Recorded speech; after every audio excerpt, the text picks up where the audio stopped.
far into Clone Wars are you? Season 6 is pretty much done, so I've got to try and get through season 7 before the Bad Batch starts next. Tomorrow, 2 days. Yeah. So 7's an easy watch. Now, have you watched every episode, or are you just doing the half list? I'm sort of. I started off being quite disciplined and going through them all, and then realized I've not got time for this. So in terms of getting ready for Bad Batch, so I've been kind of making my own decision, looking at the description and whether an arc from a previous episode still needs concluding. So I've skipped a few, but I probably watched 70%. Okay. So there's lists online of that give you basically 50% of Clone Wars is a fantastic show. 50% of Clone Wars is not good at all. And so there's lists online of what episodes to watch that are considered important. And I think so. Did you just finish season 6 then? I've got 2 episodes left. Okay, so you know Maul's back then. Yeah, and to be honest, it's got, and everybody said this to me, and it's turned out to be true. It has got better as it's gone on. Technically as well, the animation just improved so much as well. The last 2 episodes of season 6 are really fantastic. I loved it.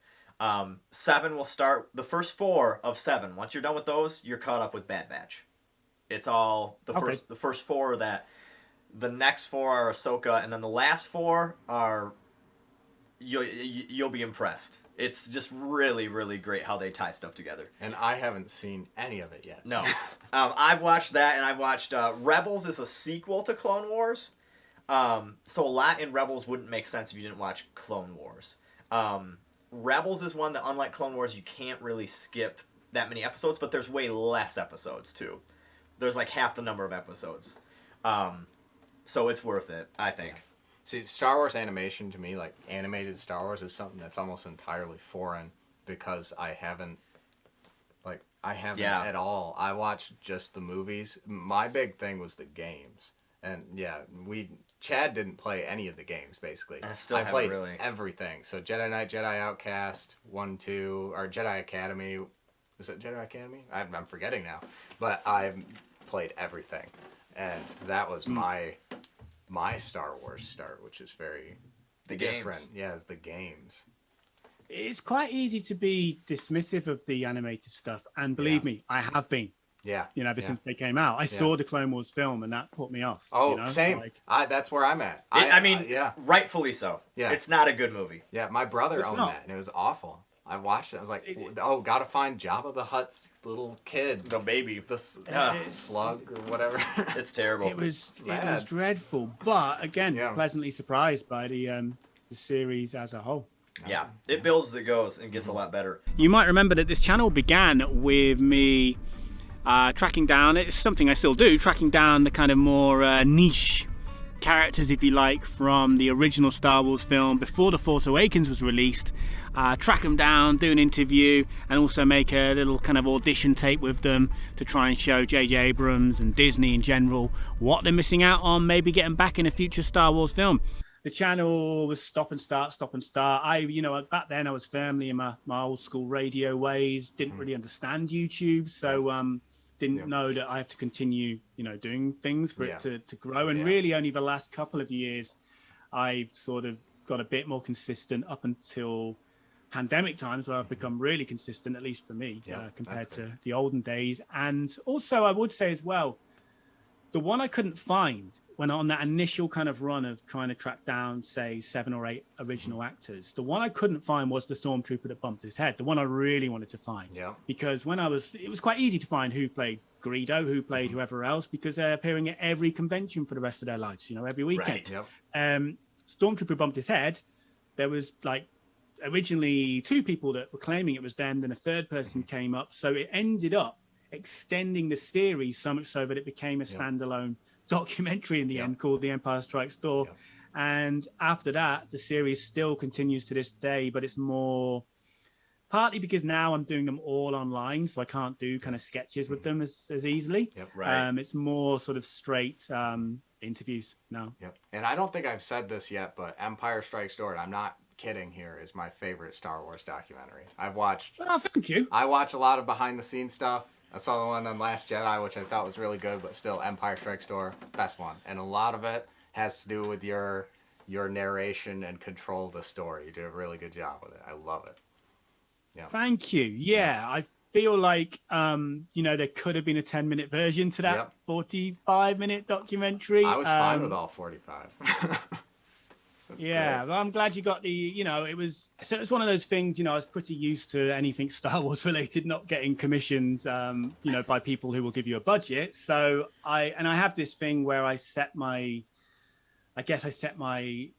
sights a little bit too high. Like, I wanted to make it far better than it ever should have been. It could have still just been a 10-minute, investigation, but I went overboard and I wanted a budget and to try and make it as good as possible, and also try and pay people to come and get involved as well. Which the Kickstarter, there was like, we got a couple of grand, so in US dollars, I don't know, 1,500 or something. Hey. And it helped with a lot of things, but it still, certainly in the post-production world, kept me as a one-man band. So yeah, there was a number of times really, including leaving the hard drive with all the footage in a Mexican Uber. There was a lot of times where I thought the project was doomed. Got the hard drive back, luckily. Yeah. There was a lot of times where I thought it was doomed because something like that was going to happen and actually take it away from me. There was times when I was done, I get that. Over it. Editing I find very tough, as you no doubt will in the next few hours when you're ripping through this bad boy. Exactly. There was a number of times where I almost stopped, but I persevered in the end. I get that. We've had a couple projects that stretched on for a long time. It's mostly Tyler. Yeah, I have, because like our bigger ones, like that's mostly, except for the Comic-Con stuff, like anything like the really time-consuming pieces, that's always me. And I get that. You get burned out. You're sitting there, you're looking at it every night. Like Loveless Outwood right now, I'm editing while we film it and changing stuff. And I'll sit down some night and be like, I can't do it. I can't make it through the scene. It's not working. Nothing's working. I need to go do something else. And then, Yeah, and also as you know, like with editing, a lot of the time management side of it is kind of set in the shoot. Exactly. Yeah. And there was no organization, which is I did have people help me out, but this is still completely on my part, my bad. Everything was pretty much made up as I went along. There was no kind of planning. I wasn't shooting with the edit in mind, and so it was just one big mess. Yeah, that sounds like us for Remember the Alamo, and so since then, like Last Day for Videos, I probably edited that thing in like 3 or 4 hours. And shot it in 2 and planned it in 1. And it was just like, I'm going to try from now on to script as best I can what I want. Because there is no such thing as too much footage. I say that because even then, like, we've had so much footage and I'm still editing something and I'm like, I freaking hate that I have no shots here. Like, there's a shot in our Grand Rapids Comic-Con doc that I think is just the worst. Like, I hate that it's in there. Tyler has no idea about it, though, and it's never struck him twice. Are you able to watch the movie and be happy with it, or are you like, do you like pull your hair out at it? Yeah, I will never watch it again. I've seen it. I have seen it since it came out, or bits of it anyway, and I obsess over little things that nobody else would. If they do notice, they won't care about. I can't do it. To be honest, it's the same with all my videos, even the ones that didn't take nearly 5 years to make. I can't Remember the Alamo. I only recently rewatched that because that's 45 minutes. That's the first time in like 5 years. I hadn't watched it. Since it came out, since our last festival thing, because I could not sit down, and I've had that with like everything. I hate the text color in Remember the Alamo. I hate like a couple shots. And I'm so vain, like for me, I could watch Last Day for Videos on fucking repeat. Like, bring that shit on. That's a good movie, man. I made that. It is. No, Last Day for Videos is great. No, I'm just kidding. I've watched it a couple of times.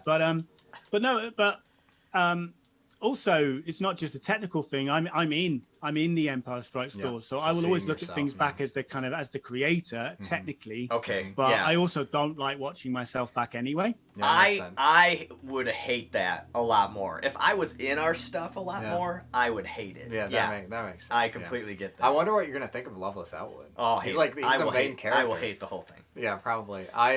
Will you watch it? I'll watch it, of course, but I'll just wonder, like, why did I say it that way? Yeah. I mean, I'm sure everyone who's been in a thing you can watch it and then be like, God, I could have done that better. Mm-hmm. You're never going to be happy with your own stuff, especially, though, if you're in it. And in a way, it's, I guess you're not editing it. It's good that you're not editing yourself. Like, editing yourself also slows down the process, because then you start saying, oh, but hang on, I could reshoot this bit and do it, where I don't look and sound. So you start sort of telling yourself and slowing yourself down that you can make things better when, like, nobody else thinks it's bad, or most people don't think it's bad. So, also, not just from a sort of timekeeping perspective, one day I would like to, with my YouTube stuff, I would like to be able to pay someone to edit. Yeah, that'd be awesome. Partly because, like, from a technical point of view and a timekeeping point of view, but also, thirdly, editing yourself's not fun, and somebody else will look at you differently and not see the things that you think are weird and wrong, and just edit it. Yeah. I'll tell you this, if you ever want to send shit over, I edit fast. He doesn't watch all the footage. No, I mean, if it wasn't, if I started and it wasn't worth watching, I'm not gonna finish it. Like that shot was like, wow, this 5 seconds is stupid. I'm never gonna use it. I'll bear that in mind, Chad. Thank you. Yeah. no, for real. Like, if you send me anything, I don't use my final, correct it, because it's gonna be shit. But I'll throw you together something super, super fast. He does, and it's usually like a great I like to use a lot of the stuff that he throws over as like a starting point for how an architecture. Point. No, not.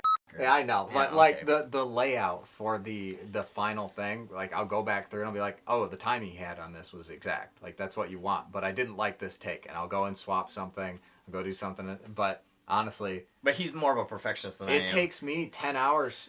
It could take me 10 to 20 hours to get a first cut. For Chad, it takes an hour.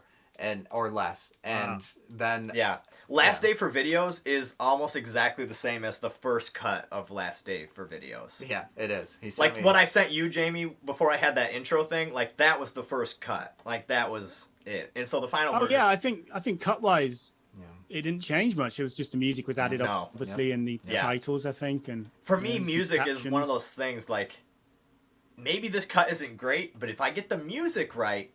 It could be fantastic. Music's everything. It makes or breaks it, man. Like I have to be honest, I have to edit with music from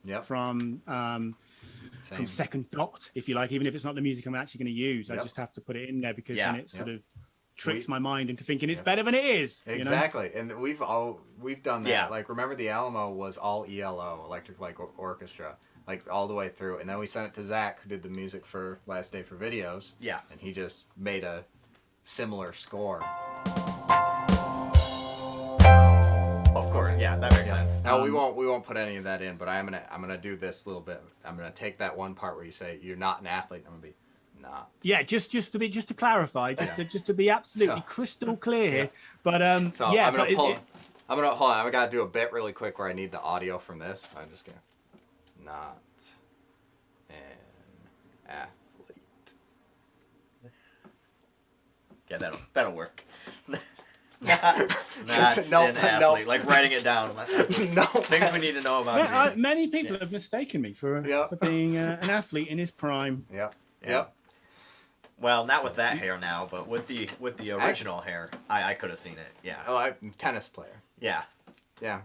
Because it was, that naturally wind-blown look, that you had. It's as natural as the hairspray would allow it to be. I was doing. You know what? This new do, which is now shorter than the recent lockdown kind of vibes I had going on. This is like the environmentally friendly version of myself, because I was doing with the old style, the Empire Strikes Door style. I was doing more damage to the ozone layer in a week than Bon Jovi did in the entire 1980s, I would say.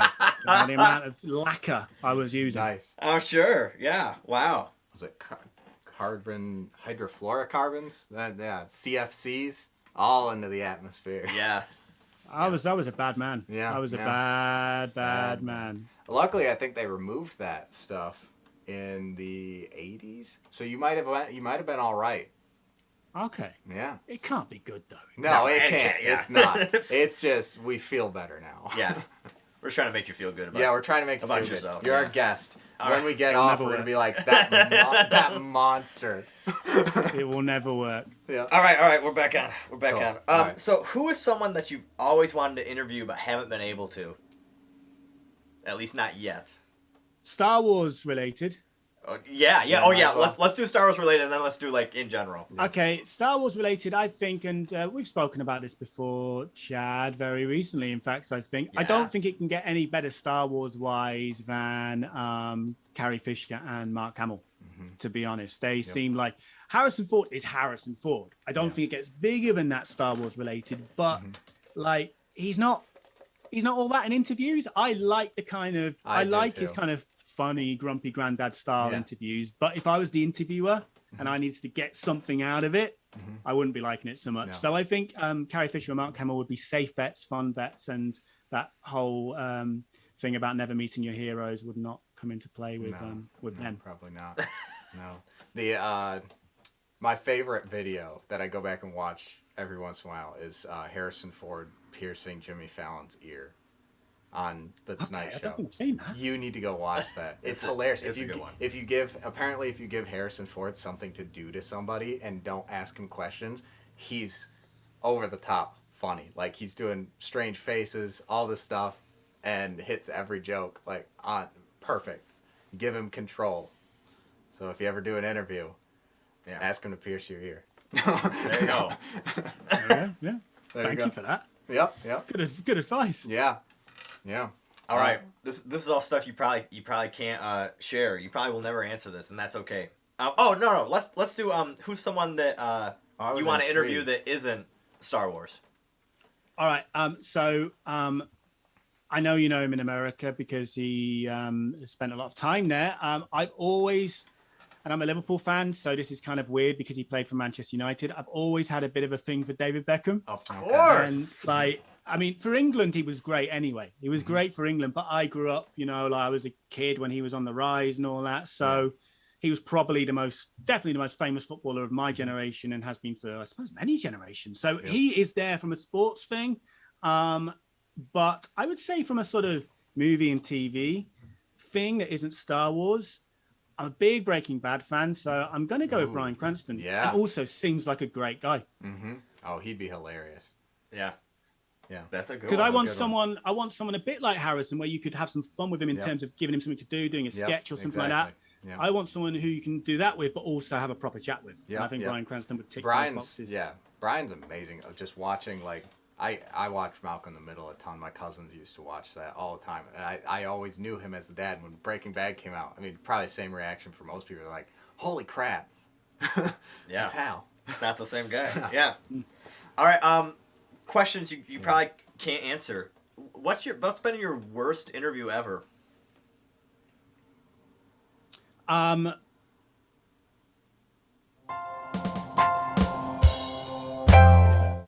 It was always So I'm going to go with that, and I haven't gone into too much detail that will get me in trouble. So I think that's fine. Good. We'll be careful with editing this. I don't know what we're going to end up with. Yeah. It's probably going to be throw that in. It might be 7 minutes, and then there might be an extended cut. I don't know. So we'll figure it out. Yeah. The only thing, because it was genuine enough to record. We won't put any. No. Who was? Have we had anybody that was that bad? I remember we had a bad interview once, but I can't recall. I don't think I've had anyone that was. I think I've had people that just aren't great at being interviewed, but I've never had like a bad interview or anything. Like it just. I mean, we have some people that like give 1 or 2 word answers, but like whatever, that's gonna happen, and that's mostly when we're just interviewing random people. Yeah. But then you always have someone that the public aren't, the public aren't used to it. So the public you have to work harder for. Like your vox pops, your talking heads. But so I actually some of the what have began as sort of bad interviews, I've sort of feel like they've kind of turned a corner. Like I tend to, unless they clearly become a lost cause, I tend to work harder at them. Yeah, that makes and sense. push them more and actually go off in a different direction that you might not have planned. Like I never take a script into an interview. I always take bullet points. So you kind of keep on track, but at the same time, you're not religiously following something. You can have that space to go off on a tangent. And so I've sort of, it's a bit like Luke with the, with the destroying the Death Star at the end of the first Star Wars film. When he thinks he's going to be blind, use the Force, trust yourself, put those questions to one side and try something different, and liven that person up. Yep, that works. Yeah. Well, our best interviews, guys from, was it Power Rangers? Which one? The guys from Power Rangers. Oh, was it with the water? Why do I not know this? Oh, hold on. It's the guy, Balkan Skull. Oh, yeah, Balkan. Do you know the old Power Ranger show? Yeah. Okay, the original, the 90 early 90s. Balkan Skull, they were like the comic relief bad guys. They're still best friends in real life. And they are just absolutely fantastic to interview. They will give you so much great material to work with. Yeah. And they don't give a shit. They'll just mess with your camera. If you play well with them, like it's fantastic. It was great. They were great. Yeah, he but most everyone me. Yeah. Yeah, they like fake punch the camera and all that stuff. They did an awesome job. Yeah, and then Julian Glover was great, but that was just more of a standard interview. So Julian I'm jealous you've got Julian Glover. I'd love him to be on the Star Wars series. Yeah, we got Star Wars people. We got Julian Glover, and then we got Alan Greedo. Yeah. Paul Blake. Paul Blake. Yeah. Yeah, Paul Blake. Yeah. He's a fun guy. Yeah. And I was trying to say. Oh no, that's not. We got the Indiana Jones. He's not Star Wars. Indiana Jones rival from Raiders of the Lost Ark. Are you familiar with Raiders of the Lost Ark? Yeah, and I was going to ask, did you do some indie chat with Julian Glover as well, the Star Wars chat? We did. I think we asked him about like working on that and working with Harrison Ford and stuff like that and how he loved the role. We didn't end up using it in the documentary because we didn't have enough time with how we were editing it. So on that doc, we had made a doc before called Remember the Alamo, which was about a movie theater closing down. That had like zero script. And then I am a producer. So what I did is like I did all the interviews and stuff and said, let's get this. And then I was like, bye, Tyler. And I left him alone for like 6 months to try and put this non-scripted thing together. Yeah, that was fun. Because I'm a good friend. And so so after that, for when we first started Grand Rapids Comic-Con, like that's my passion anyways, like geek stuff. So I had a full script, even with like ideal time lengths of what exactly we should be trying to get and looking for. Obviously in a documentary, things are going to change. But for that one, like I only had certain questions I asked people because I didn't want to have a 20-minute interview when I'm only going to use like maybe 30 seconds. But we do have the Julian Glover part asking about Raiders because I remember. He's had a really varied career. Game of Thrones most recently, I guess, as well. But Aragog from Harry Potter, he did the voice. I am officially jealous that you've got him and I haven't. But there was something I was going to say. And it was definitely going to be insightful and possibly hilarious as well. But I've forgotten. It's left me. All right. I'm sure it'll come back. I got 6 minutes and 30 seconds on this, and then I can clear more. Your best interview ever? If there's one, that can be hard. Yeah, it's kind of like, I guess, what's your favorite band, your favorite album sort of question. There's been a lot of good ones. I mean, I'm going to give 3 names. And one is Slash, Guns N' Roses, because he's not like, he's a good interviewee and he's a really nice guy, but he's not the best. He's not, he's quite shy. Right. But we've now met about 11 times and we've actually we have things that we can sort of fall back on, like he remembers about me. Obviously I know a lot about him anyway. Right. And we're from the same part of England as well. So we've got some little things in common. There's a lot we haven't got in common as well, unfortunately. But Yeah, we've just sort of built this strange sort of interviewee relationship over maybe 8 years, which has even involved us sharing clothes. That's awesome. Wow. Nice. So slash because it's just become a bizarre sort of friendship. Mm-hmm. Then I'm going to say Alice Cooper because he was just a genuinely really nice and fun guy. Yep. And I'm also going to throw in Sir Christopher Lee as well. Okay. Nice. Because there was a couple of meetings with him, and it wasn't enough. Yeah, right. Yeah, that makes sense. Man, yeah, that would be fantastic. Those are great top interviews to have. Yeah, I mean that's cool. Yeah, that's really good. Next question: why did you sever your relationship with Anthony Daniels? No, I'm just kidding. I'm just kidding. That's not going on. How long have you got? Yeah. How long have you got? No, that's not going on anything. What's he told you first? What's he told you? Yeah, exactly. Told me you left him out to dry at some book premiere thing. Yeah, man. I kind of did, but it wasn't my fault. Well, it wasn't your fault. Yeah, I was gonna say you weren't even in the continent. I was in Australia, man. It couldn't be further away. I know. Yeah. Yep.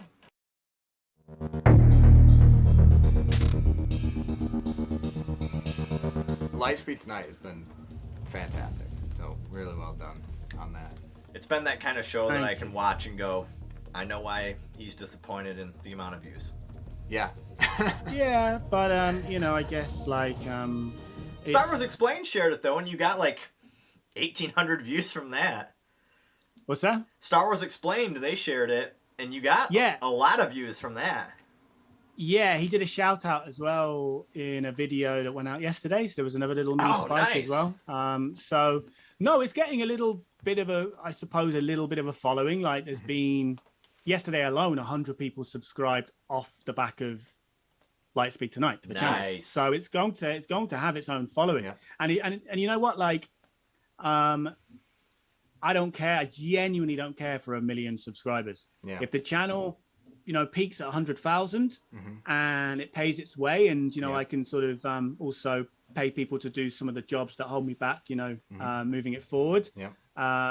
I don't care for luxuries from it or anything like that. If it just gets cult status, right, that does pay, then then I'm happy. I don't care for 1 million subscribers and £1 million or dollars. So if Lightspeed Tonight just becomes a cult hit, I'll be made up. Yeah, I think you can. I think it will. I've said this since I saw it. I said I think this is one of those things that you'll have a Wikipedia entry and you'll be considered canon and you'll get picked up somewhere. It's gonna happen. I'm dead serious.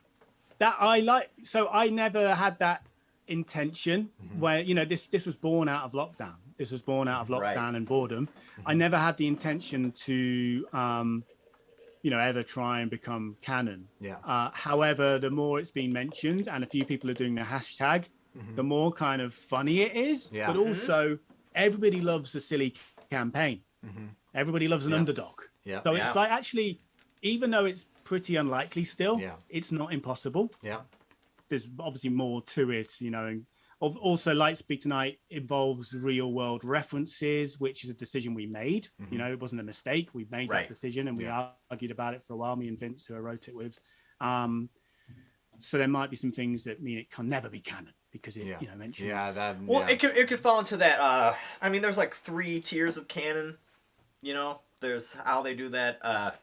So it could fall into like the second tier at the least. Yeah. Either way, I think you'll have a Wikipedia entry page. That's all I want, man. I want a Wikipedia page for Wamaris Watts. Not for me, for Wamaris Watts. I think it'll happen. Yeah. But then as a result, you will have one because it'll say played by in the actual facts. And then it will Nobody knows. Nobody knows. That's true. It's not in the credits. Yeah. I am not in the credits as Wamaris Watts. Look at all of his hair. That guy doesn't have hair. He has horns. Exactly. Yeah, that's true. Wow. No way. I didn't even think about that. I didn't think about it. If you ever have scripts and you want to send them over, we can look them over and see if we come up with jokes. We'll be your outsourced writers. We're desperate. I'm happy to send them. Vince gets Vince starts the writing process, and he's very protective about things, which is why at first I was arguing to not include real world references. Yeah. But he made the point we're really limiting ourselves.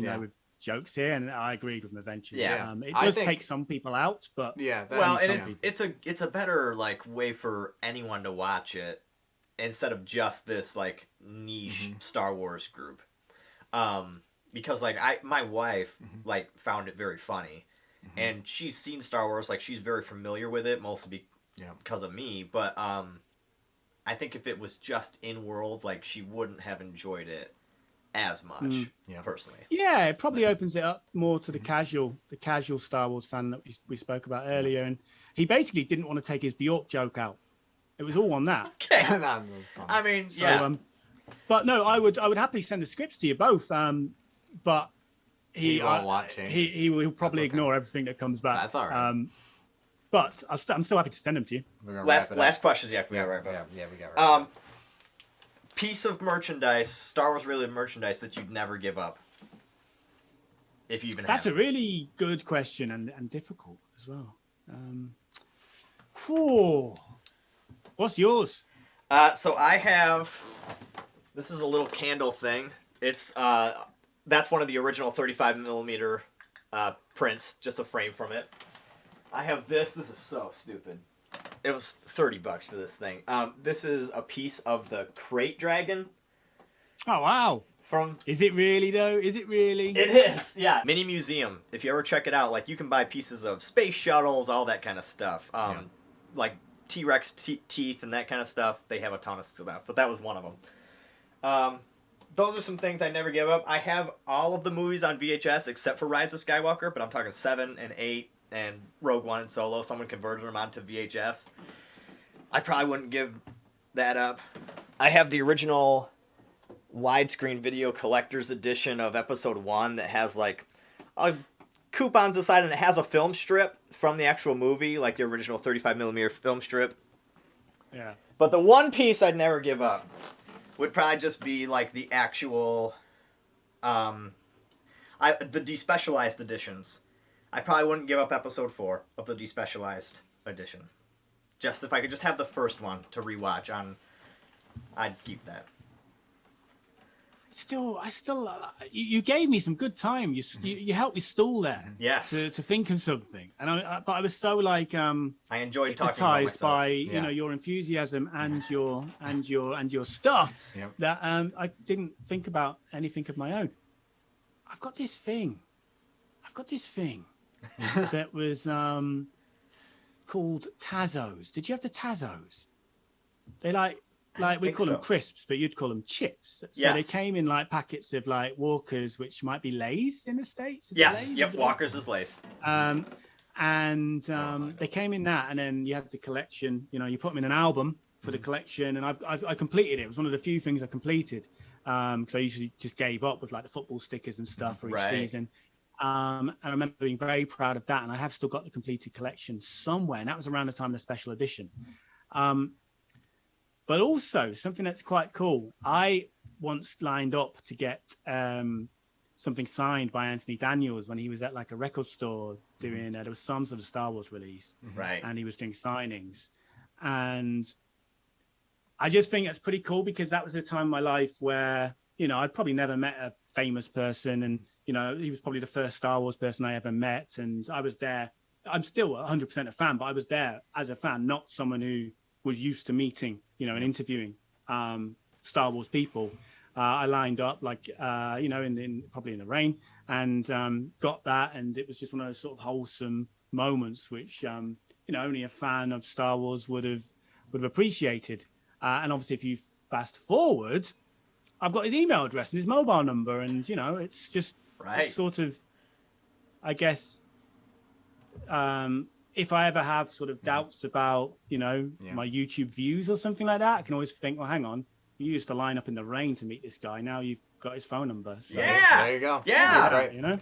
That's what I've always thought with you. Like, I mean, I know it can get defeating on like a low number of views, but I'm like, I mean, you're still miles ahead of a lot of Star Wars YouTubers in the sense. Yeah, but I mean, I don't. Yeah, no, of course. Like when I moan about my low views, they're just low views to the people above me, but I know there's people who will be looking at my views saying, I want your views, so but I just, we all get down about things in life, and if I look at like what have I done for 5 years with this YouTube channel, I can weirdly, you know, people that used to line up to me are sort of friends now. They know who I am. They know my name, you know. So if that's something you can take comfort from, which I think I can, then, you know, that item, it's a sleeve cover.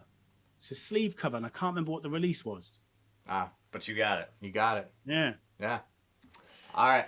We should wrap. All right, a minute to wrap. We have a minute to wrap on here. Ready?